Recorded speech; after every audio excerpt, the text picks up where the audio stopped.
Right away. I'm Susie Spickle, and I am the Harris Center's Community Programs Director and also a naturalist here at the Harris Center. That's enough of me talking about the Harris Center.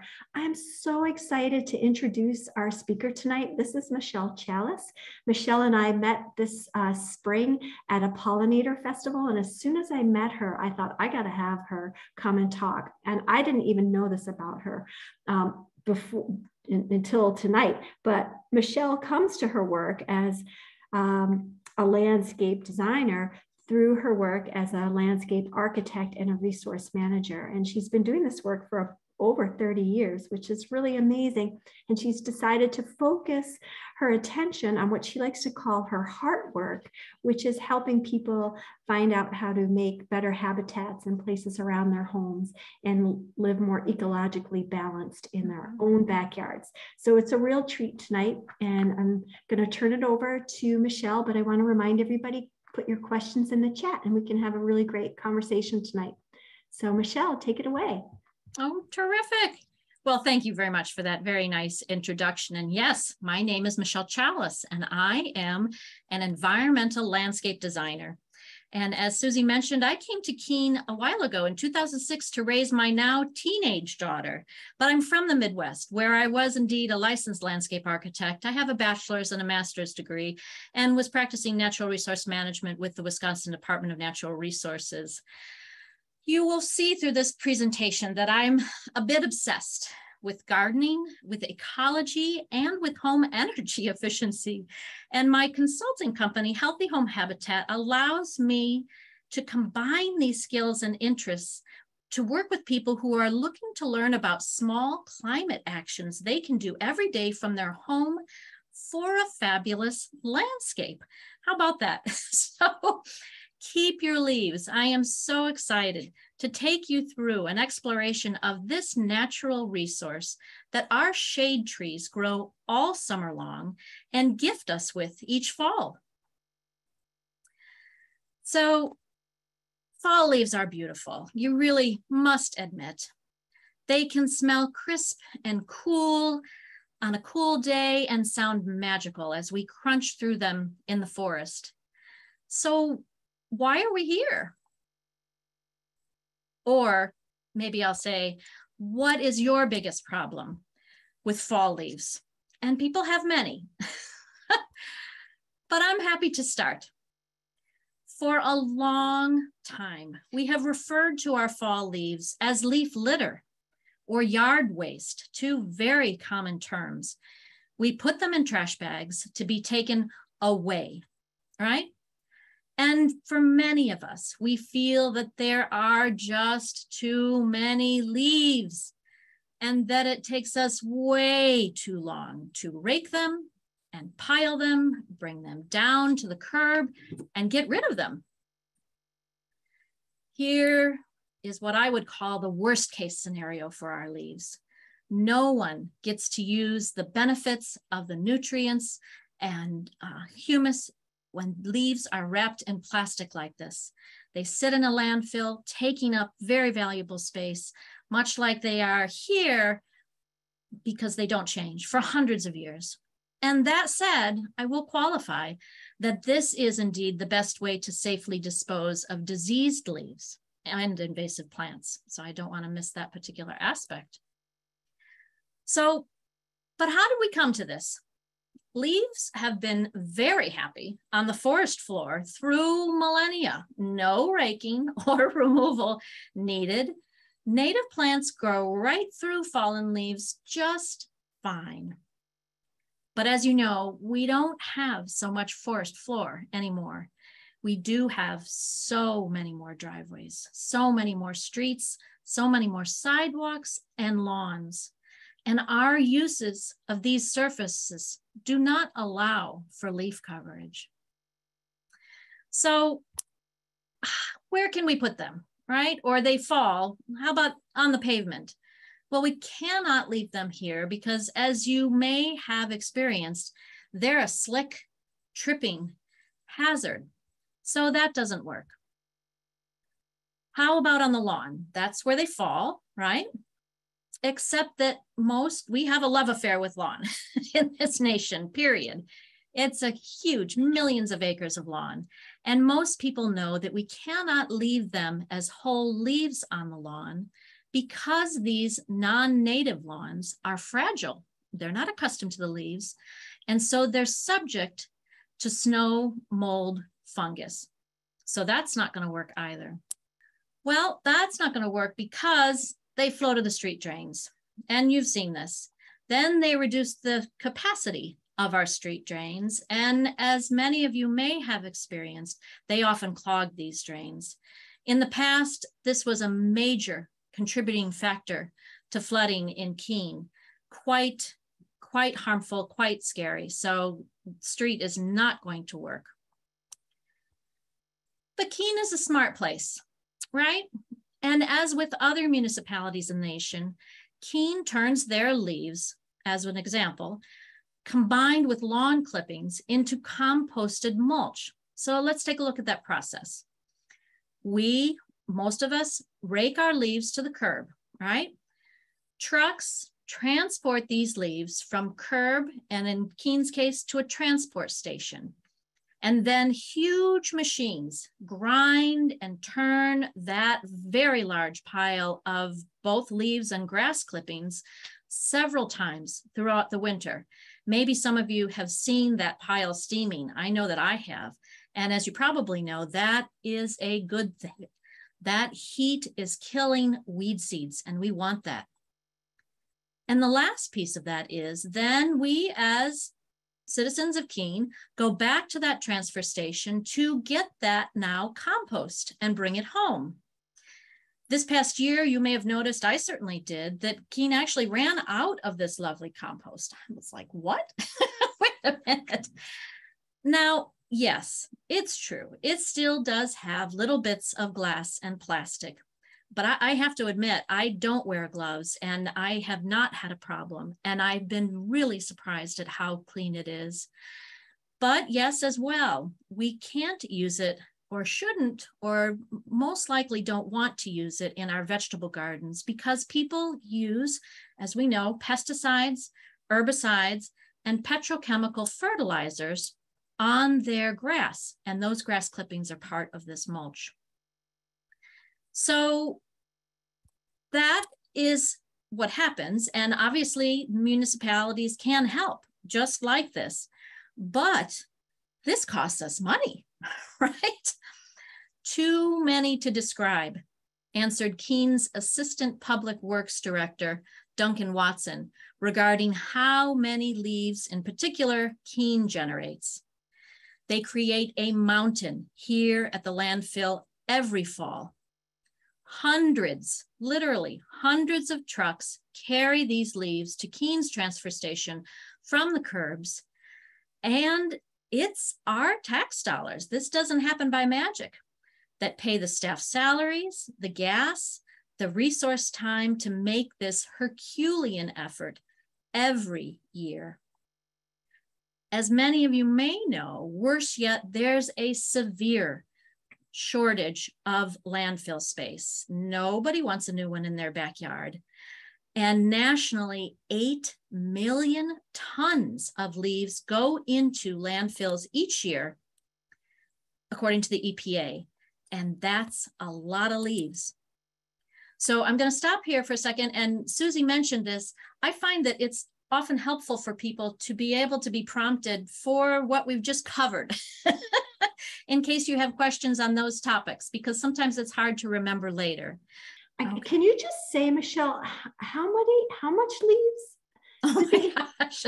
Well, like, you know, they don't quantify it per se. So when he says a mountain of leaves, we don't have a firm number. And when he says hundreds of trucks, you know, this is the guy who authorizes all of the payrolls and takes care of all the machinery. So he knows what's involved, but there is no finite number per se. It's just a lot. Wow. And, you know, I don't live in Keene. So tell me a little bit about, like, if you wanted that compost, is that free just to pick up? It is for residents. I don't know if they offer it to non-residents for a fee. I've never heard that. Probably not. And it's sold out this year. It didn't sell out. People just came and got it. Yeah, I was actually looking to use it to plant baby oak trees. And I went and it was gone. I was so surprised because there's been a lot of caution early on when they first started this process. There were still a lot of weed seeds. It just wasn't getting hot enough. And I think the public developed a hesitancy, but they've gotten good at this now. And I use it here in my demonstration gardens, and I have not found there to be any problem at all. So, so Donna did just ask. Donna sees, she wants to know, what about the weeds that get thrown into the leaf pile? So you did refer to that just a moment ago, but do they heat the pile up to get rid of the seeds? So decomposition heats that pile up. It's literally the decomposition process that creates the heat in that limited area with moisture that kills the weed seeds and breaks down the weed leaves. So it's not that they heat it per se, but the decomposition process over those number of months. I don't know if you've ever had that happen in your yard or something. When you leave a pile around, it gets hot and it gets wet and you notice it. Yeah. So Joan is wondering about knotweed. Oh boy. Yeah. Knotweed, as I hope everyone knows, is a virulent, invasive exotic that is so challenging for our waterways, for our ecosystems. And that is one of the invasives that, even though I don't like it either, have to be disposed of in black plastic bags tied tight.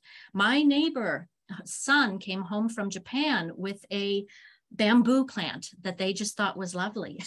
And within 2 years, it was as tall as his house. And I had been very gently trying to explain how invasive that is as well. And this year he did dig it out. Oh my gosh, the roots were amazing. And I gave him contractor plastic bags just to encourage, because God forbid that people throw those kinds of things in with the rest of the compost up there at the landfill. And we just are risking that much more spread of invasive species. Yeah. So I guess, Joan, maybe you're worried that if you got compost from, let's say, the Keene mulch pile, that it might have knotweed seeds in it. I have not found that to be the case, but there is always the risk. I will not say there is no risk. You know, there's no certification going out there and making sure it reaches X temperature, X number of times. So I will just say from personal experience and from my clients' personal experience that to date, we haven't found that to be the case. And this is in the last 3 years I've been doing this business. Great. Wow. Thank you, Michelle. I think that might be it for questions so we can move forward, but that was a fascinating first segment. So what I would say is, you know, for some people who lead very busy lives, the system that we just talked about, bringing them to the curb, getting them gone, and then you have the option of going to get mulch. For some people, that works fine and is really all that they need, and they're willing to pay for that. What I would ask, my plea, is to simply just don't blow your leaves or pay someone else to blow your leaves, as this so-called landscape management task is crazy destructive. Oh my goodness.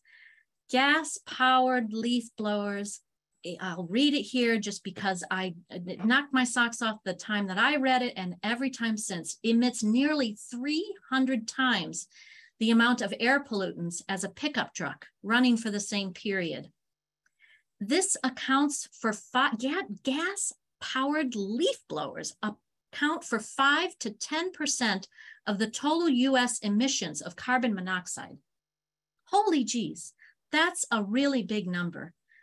As well, and I think we forget about this sometimes, all leaf blowers stir the pollutants, the mold spores, dog poop, and pesticides back up into the air, aggravating allergies and asthma for people who are sensitive. And as you may have noticed, and I definitely have slides and other presentations on a nice, lovely Sunday morning when you hear those leaf blowers start, they are very disruptive. They've been proven to raise blood pressure in community communities and exacerbate bronchitis. We're talking 80 to 90 decibels for the loudest ones.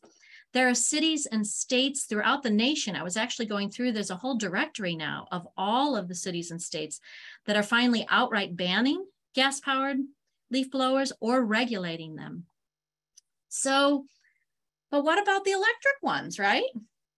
Well, as many of us now know, and as the science tells us, leaf blowing by anything beneath native trees and shrubs destroys the moth and butterfly chrysalis that not only provide our pollinators for the coming year, but also feed our baby birds. So what are other wildlife benefits of leaves, right? Well, they are numerous. Luna moths and swallowtails disguise their cocoons. Look at these ones on the left. Holy geez, they look just like regular leaves. There is just no way. They blend into what we often rake away. And in fact, the majority of butterflies and moths overwinter in leaves that have fallen from the trees where they are feeding, as these larvae and cocoons and chrysalis that you see on the left here. These leaves, though, are also food when they break dormancy in the spring. Other animals are leaf dependent, just particularly leaf dependent as well. I couldn't resist this photo of the caterpillar being fed to the baby bird because that's what we want. We want healthy baby birds. I didn't give you the slide of the 30% decline of our birds in our nation since 1977. It's really scary. So we need these chrysalis, we need these we need these caterpillars and the butterflies, and the leaves are necessary food sources for not only them, but for spiders, for worms, for beetles, for millipedes, chipmunks, birds, and amphibians. Let alone the bumblebees. You probably know that bumblebees don't have hives. They burrow under the ground, and they need these leaves for extra protection from the cold. Now, I wish they could say that they were so discreet that they were also underneath the canopy of native trees, but they are not. I mean, can you see where the hole is in this photo? They're very difficult. In fact, as I was reading, the researchers have a hard time finding these. I would guess it's down to the lower right, but there's no way that we can watch for these and think that we are preventing the disruption of those bumblebees' habitat. So I suggest that you can think of your shade tree canopies as a nest. And it brings up a very important point. We want to leave leaves, particularly completely alone, under native tree canopies, and it would be much more easy to follow if we just said under tree canopies. Now that's going to take a shift. And while there are many reasons that the tree on the left is failing, this is a local tree here in Keene, in one of the places of business. Having the nutrition and moisture holding capabilities of its own leaves would be a way to help this tree do better. And that's what trees are depending upon. They have evolved to recycle these nutrients. So let's go to that for a minute. Have you ever wondered, doggone it, why do deciduous trees drop their leaves every fall? It's an awful lot of work. You would think they have to remake them. Well, leaves are like a tree's power generator. They create energy from sunlight, from spring to fall, but they need water to do this, right? Evergreen needles have a waxy coating, but deciduous leaves do not. So they choose to cut and run bait. How does that go? They cut off each of those leaves in the fall, knowing in the past, wishing that these nutrients that they work so hard to create in these leaves will be recycled as they have evolved to do. So to flip our perspective on this notion, as the Farmer's Almanac states, leaves are actually fall's most abundant crop I love that quote. I love that quote. Most abundant crop. And maybe you know that the leaves from just one large tree hold as much as $50 worth of plant food and humus. That's some resources there, right? And humus, oh my gosh, humus is defined as the dark, rich part of earth formed from decaying material. It contains all of the things that we need. And significantly, as it says, improves the density of soil. Most importantly, we have thin soils, right? Our region, that's what we have, is thin soils, predominantly sandy with pockets of clay, neither of which hold moisture in a way that plants can use well. So in this time of increasing droughts, holding moisture is becoming increasingly important, as you might imagine. So, but let's take a second to look at this notion and go a little bit deeper in terms of this mulch business, right? I've been through it myself years before I knew better. I bought wood mulch too.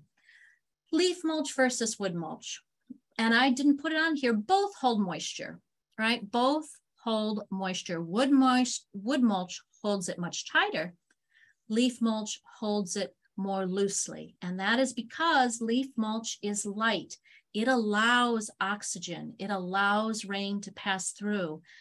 Versus wood mulch, which we tend to pile on year after year, is heavy. It allows less oxygen, less rain to get through because it absorbs it itself.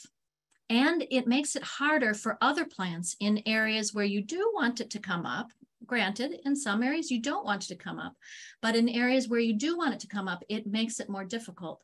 The leaf mulch provides nutrients because of the fact that they are leaves, whereas the wood mulch is just the carbon. It's the dead part. So it is a carbon sink, but it's not providing any nutrients. Leaf mulch is obviously created from fall leaves, but the wood mulch is sometimes created from wood chips and sometimes created from shipping pallets. There is an entire industry of this.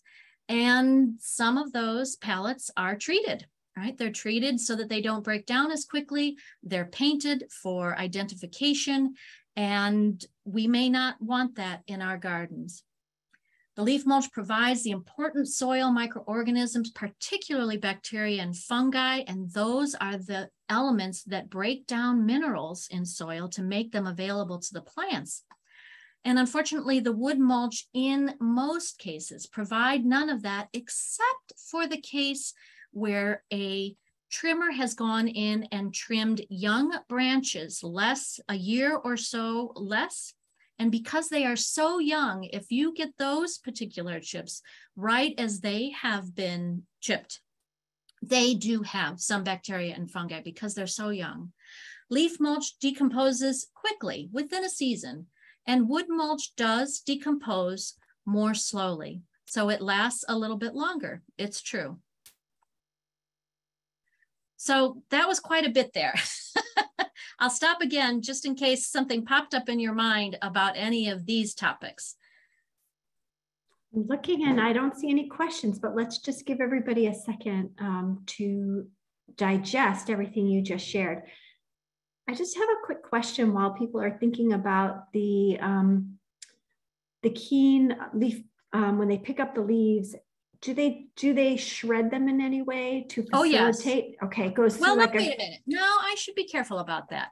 I remember that they spent the money to shred all the sticks and twigs, and I thought they actually added that to the compost, but I guess they don't. So I don't think they do. No, because the leaves, because they're turning them, they're breaking down on their own. Got it.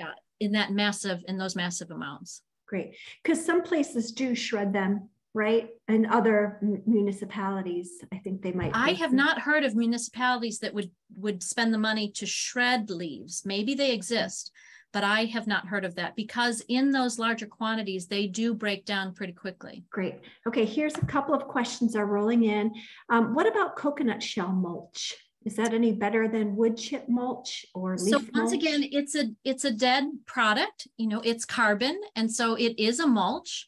I don't recommend it for my clients because it's from far away. And that means that it took resources to get here. It is certainly used, and I have not heard of any detrimental effects that it would cause, but it doesn't bring nutrients.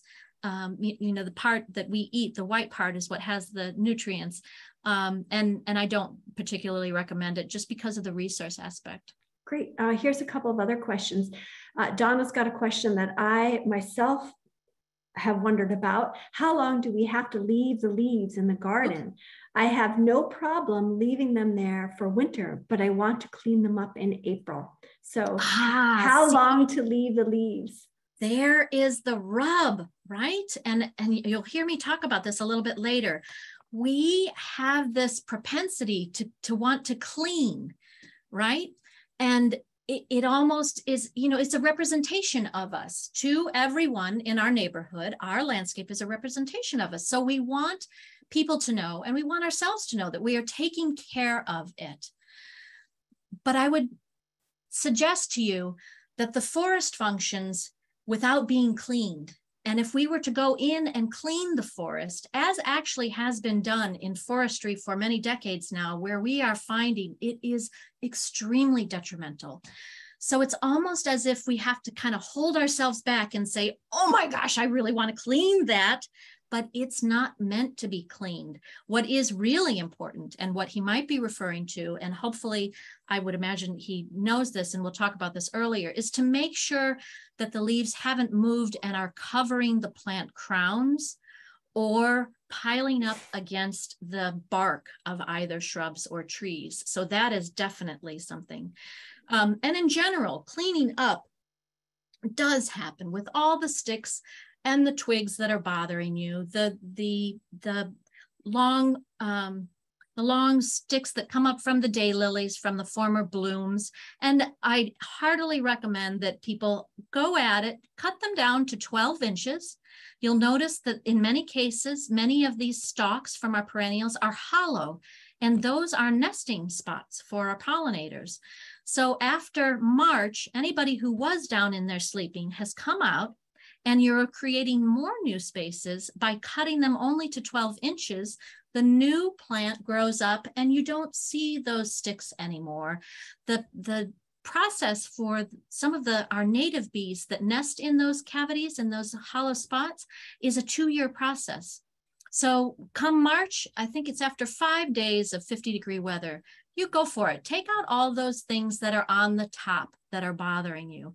But if it's possible, we need that blanket. You need that blanket all year long, not just over the winter. It is incredibly important in the winter, but it's also important for keeping moisture in for the rest of the year. So Donna had a follow-up, which is funny. I like what she wrote. She said, it's not just hubris, it's to allow spring bulbs and young perennials to grow. So would you recommend, if you know where your bulbs are, to clear a little bit of that away so our spring bulbs come through leaf mulch just fine. Now, I'm advocating for 3 inches, maybe 4 inches. They come through there just fine. Okay. Caveat, whole oak leaves are much more sturdy, and they can mat. And even maple leaves left whole can mat. So if you have chosen to leave the leaves in your planting beds whole, then it's not going to hurt. Well, then, and you've got bulbs in there, especially the tiny bulbs, to take that rake and loosen things up so that they can come through. But all of my bulbs come through my leaf mulch. Where I have my oak trees, I don't plant the smaller bulbs. The daffodils do fine. But that's what I would say. And I'm sorry, I don't mean to be insulting. I don't mean to say that it's hubris, but it is pretty well ingrained in our mind that we want things clean. Yeah. Oh, yeah. Okay. Okay. And here's a question from the Harris Center's very own Lisa Murray. She says, I can't shred the leaves in my yard. Is there any reason not to put them on whole in my garden other than they might not look as nice? But I think you had touched a little bit on that about the oak leaves. Yeah, and even the maples, if they're thick enough, they can layer. And you can pick them up and you can see that they're layered on top of one another. There's nothing inherently wrong with that, except for the fact that it doesn't allow moisture to come through. So you end up with this slick on top. We're going to talk about some of the ways that leaves can be shredded that maybe she hasn't had the opportunity to try. So it's not the worst thing in the world. Just loosen it up in the spring. It certainly does not preclude leaving them there, right? Shredded or not, but leave them there. And then if you know that you need to do it that way, then loosen it up with a metal rake and you would be good. Great. And here's just one last question in this section. This is from Nan, and this is a little bit similar. She says, when I mow in the fall, it mulches the leaves together with the grass. Can I use this combination on my garden? Oh, yes, absolutely. We'll go over that. Absolutely. All right. I think we're ready to go. Keep moving then. Okay.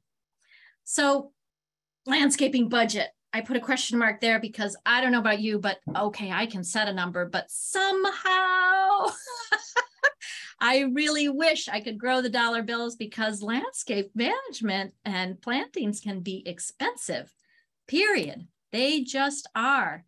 And I don't know about you, but I am thrifty. And does this picture look familiar to anybody else? I've certainly gone through years where this was the case. We have the ability to have these leaves offer us attractive mulch, trace minerals, brown carbon for our compost bin. We'll talk more about that.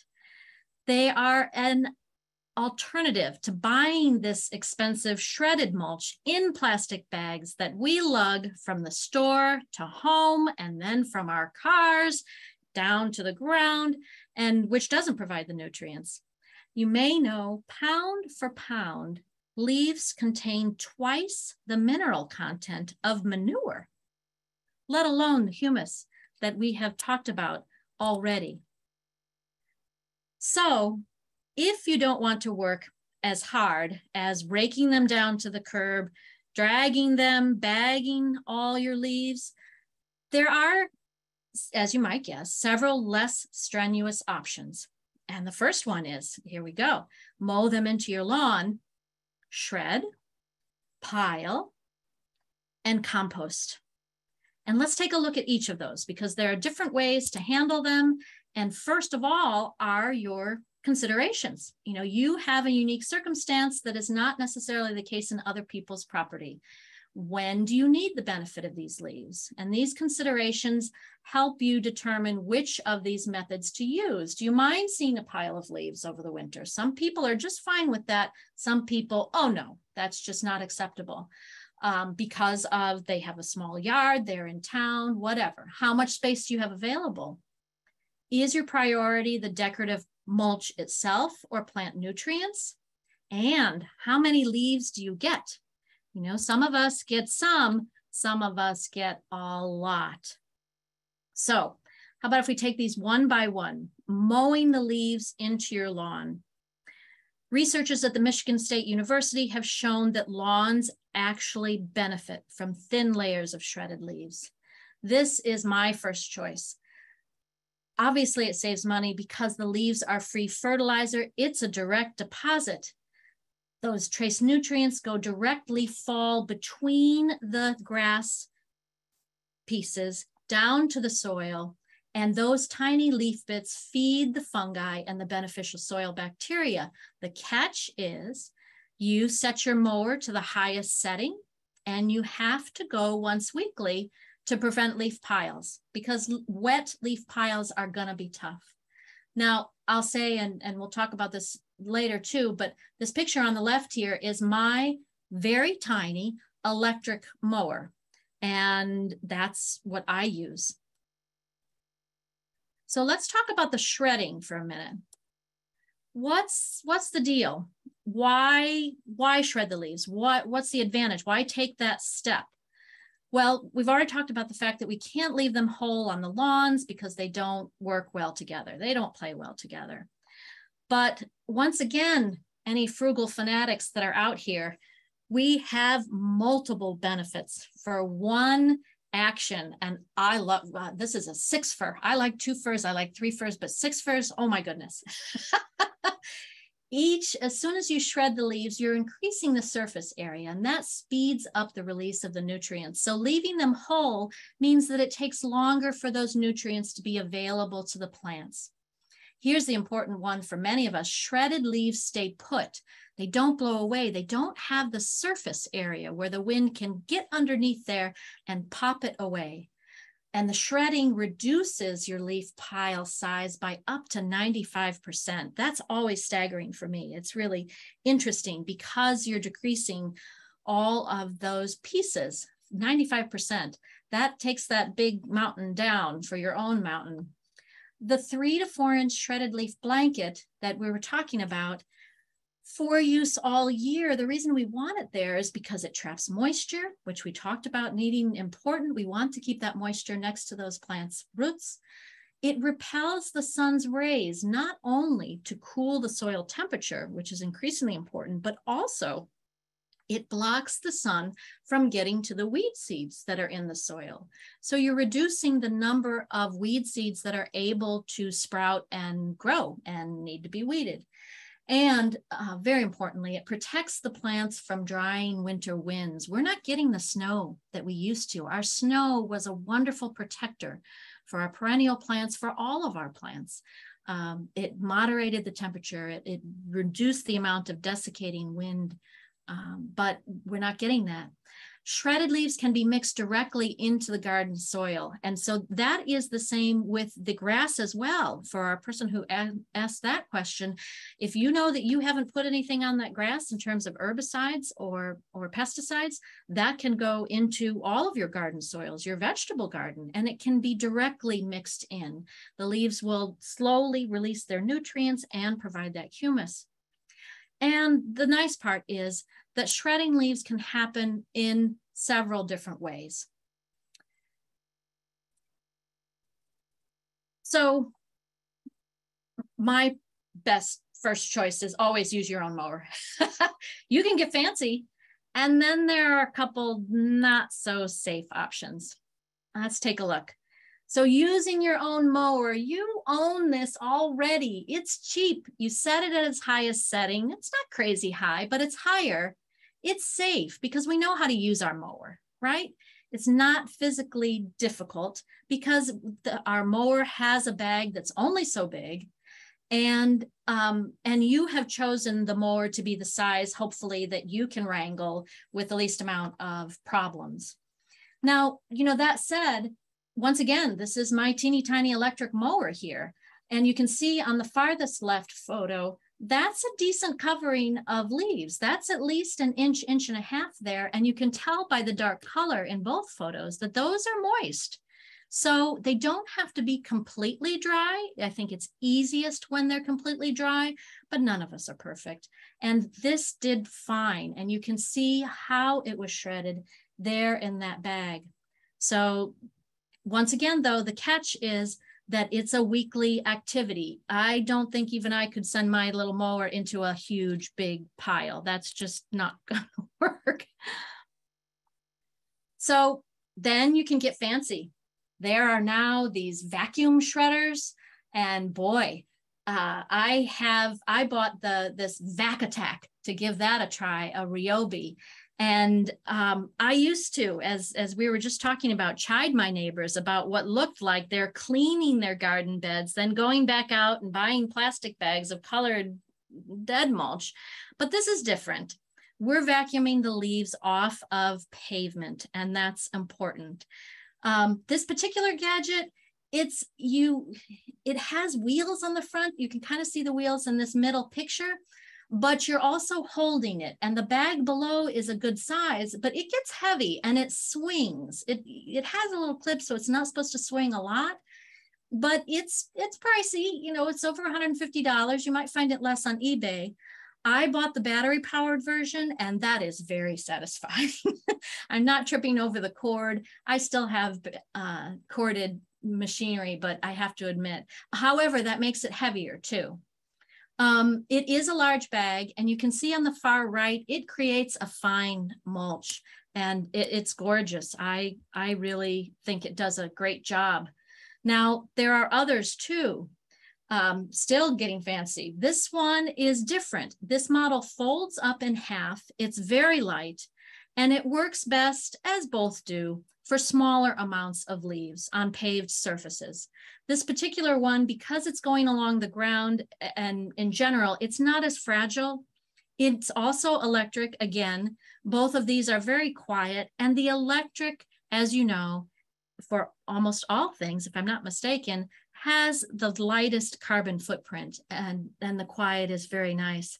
I find them to be great fun. I don't know, there's just something very satisfying about seeing those leaves there and then having them turn into this lovely mulch. They're a little bit more expensive. Like I say, it folds in half, so it stores very easily. It is easier to use. You're not carrying, you don't have this swinging bag, but it's a smaller bag. And it also creates a fine textured mulch. Another one, we have these types, and there are many of them out there. They're string leaf shredders, and they sit over a trash can of a much wider cost range, $30 to $100.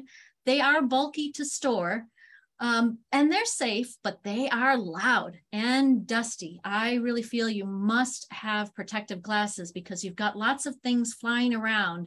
And I find them frustrating because inevitably when you're picking up these handfuls, there are going to be sticks, and the cord that is used to shred the leaves breaks often. And I just shut the whole thing down and then have to replace the cord. I found myself to be doing that quite a bit. So that has not been my particular favorite.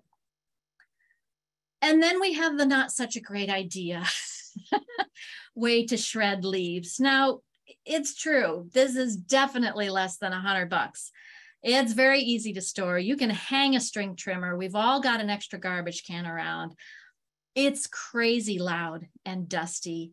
And I believe it is dangerous because you are going up and down in this container, trying to get to the bottom where all the rest of the leaves are. It's physically difficult, and I would not recommend it for anyone. You can try it, but I really wouldn't recommend it.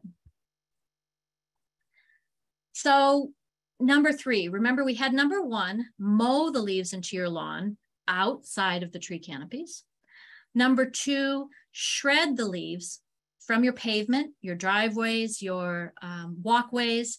And now number 3, and this is for those of us who are in no rush and have space for larger piles or bins. Leaf piles and the mulch they create can retain up to 500% of its weight in water. So it massively increases how much water not only the pile can hold, but as you add it to your soil, what your soil can hold, which improves the soil porosity and creates a habitat where worms and good bacteria thrive. While it's not as nutrient rich as compost, doesn't have the vegetable component, leaf mold does add trace minerals such as magnesium and calcium to your soil.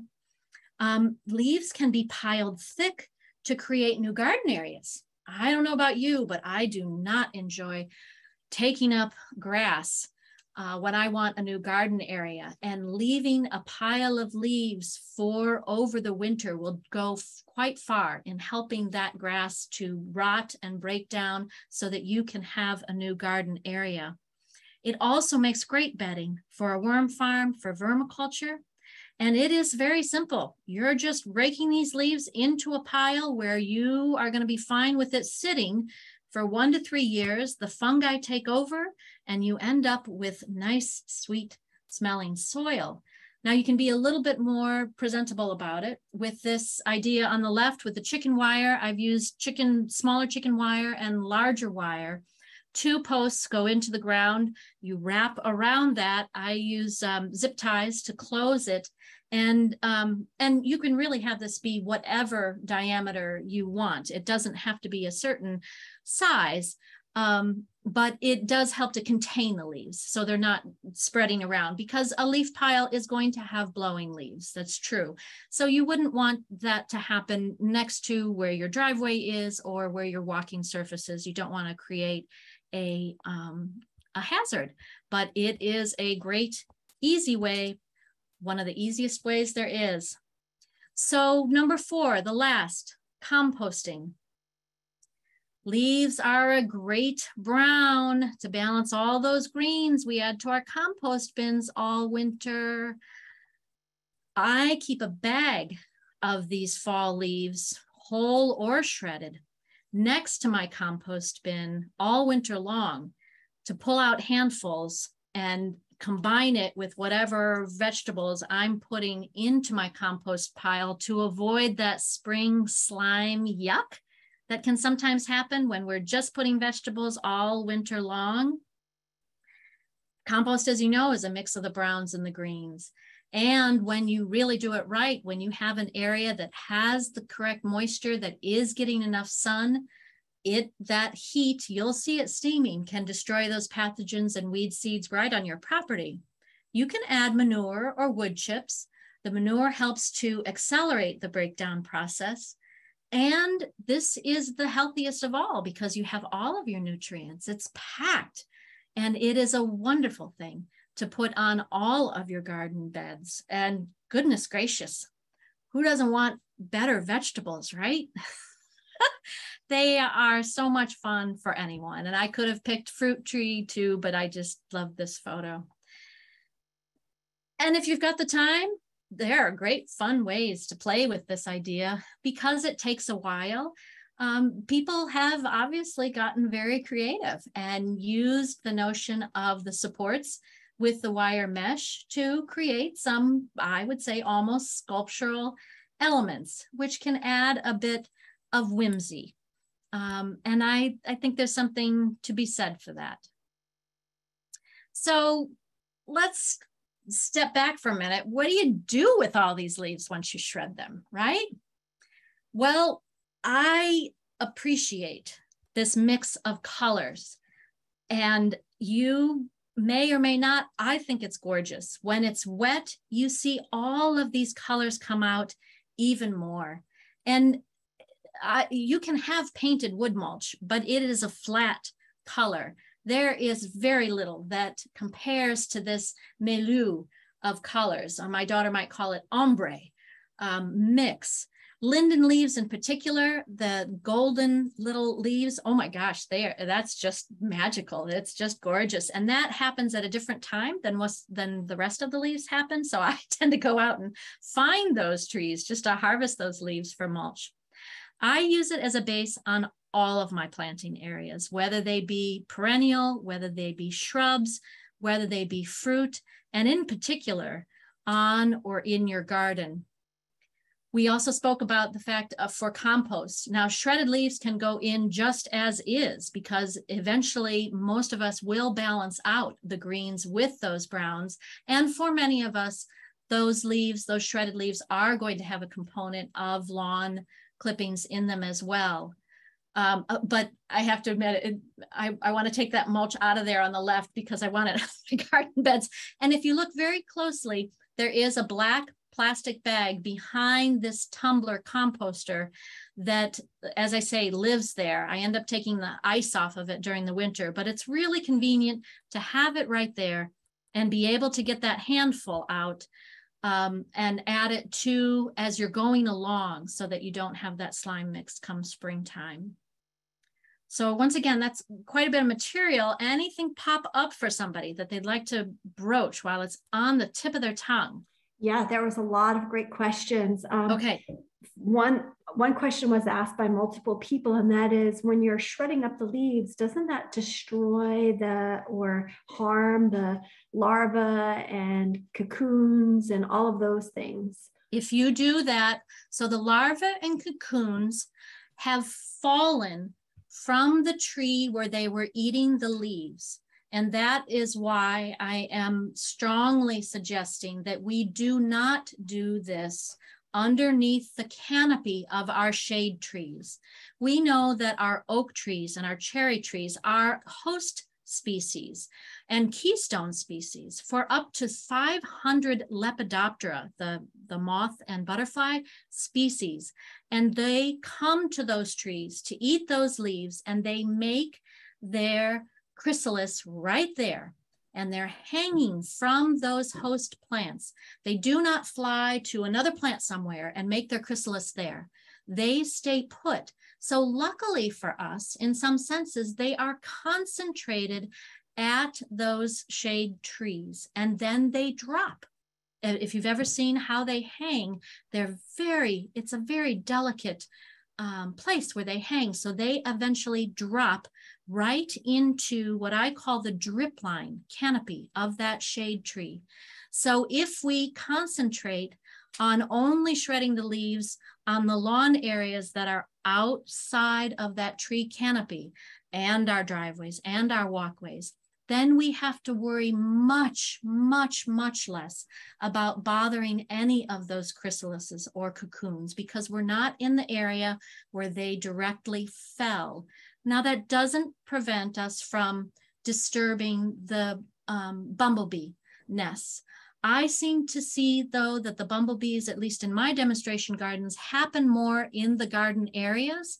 And those are areas where I'm adding leaves, where I'm not taking leaves off of. So that tree canopy drip line, the farthest point at which a drip of water hits a leaf and hits the ground.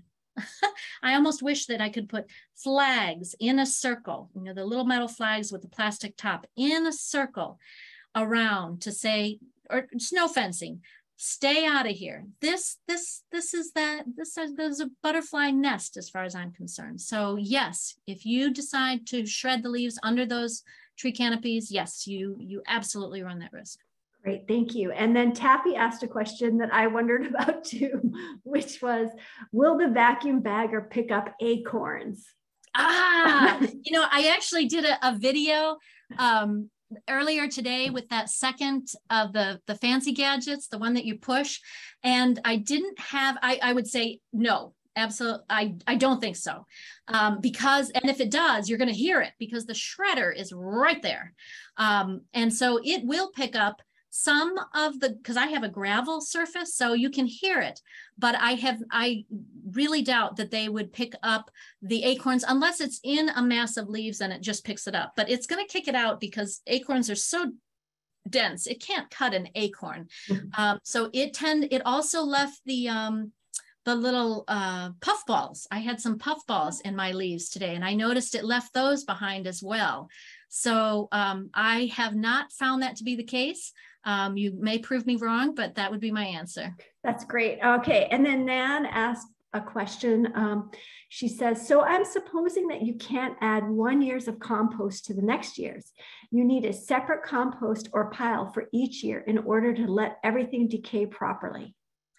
You know, it's interesting that you say that. There are very organized people who do that. They have a 3-bin compost area. And so and even myself, you saw that circular composter. The side on the left, I use for the first part of the year, and I put everything in.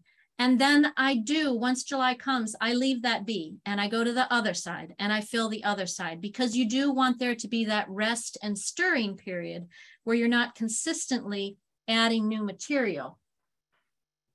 That said, not everyone is that organized about it, and some people just do combine it all together. But if you really want nice compost, there is something to be said for deciding at a point that you have enough volume and starting on another pile so that one can cure, per se, as you're mixing it over time.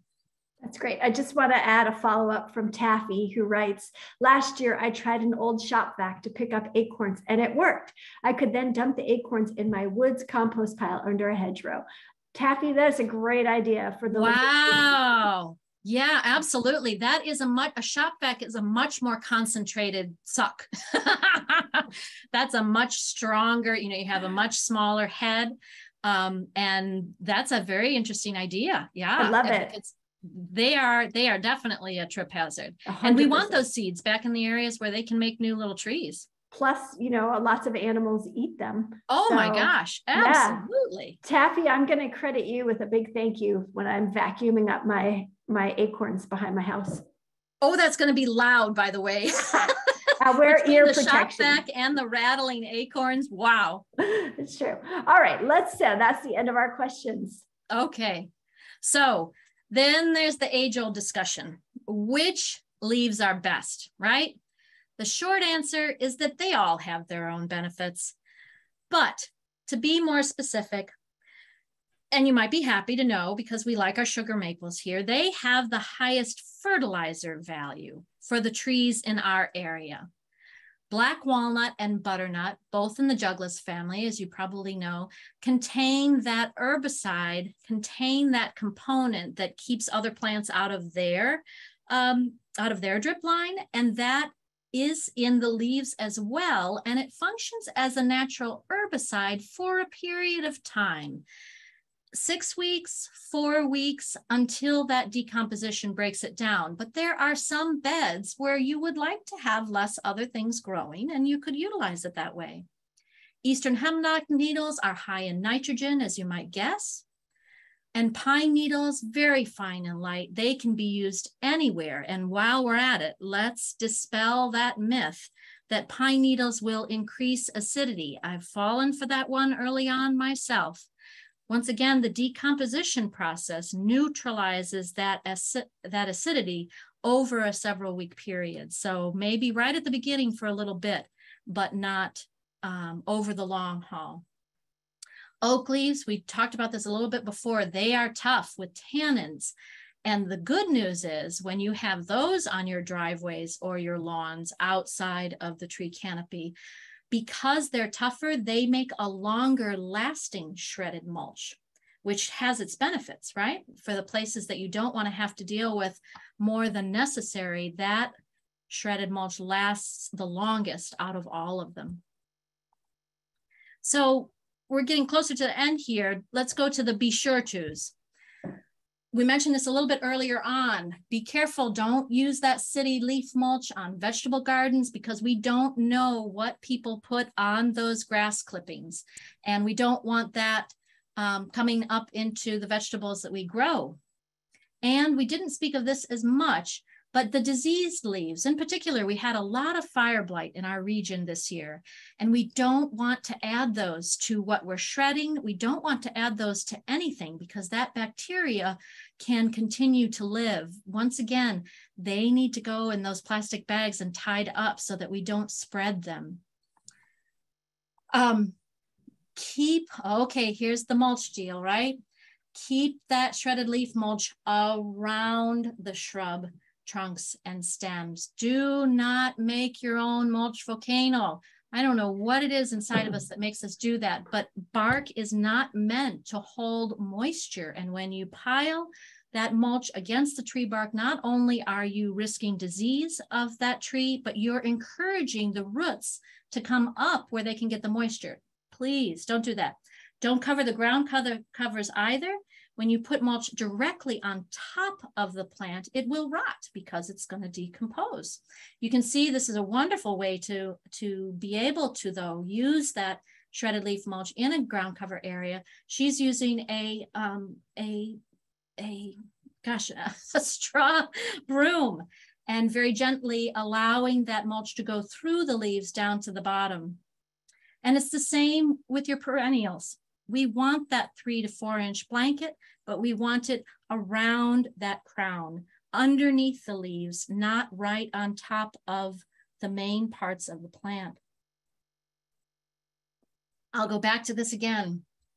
I love this little meme, how my friends think it should look, how my parents think it should look, how my neighbors think it should look, how society thinks, how I thought it should look, and how it should actually look.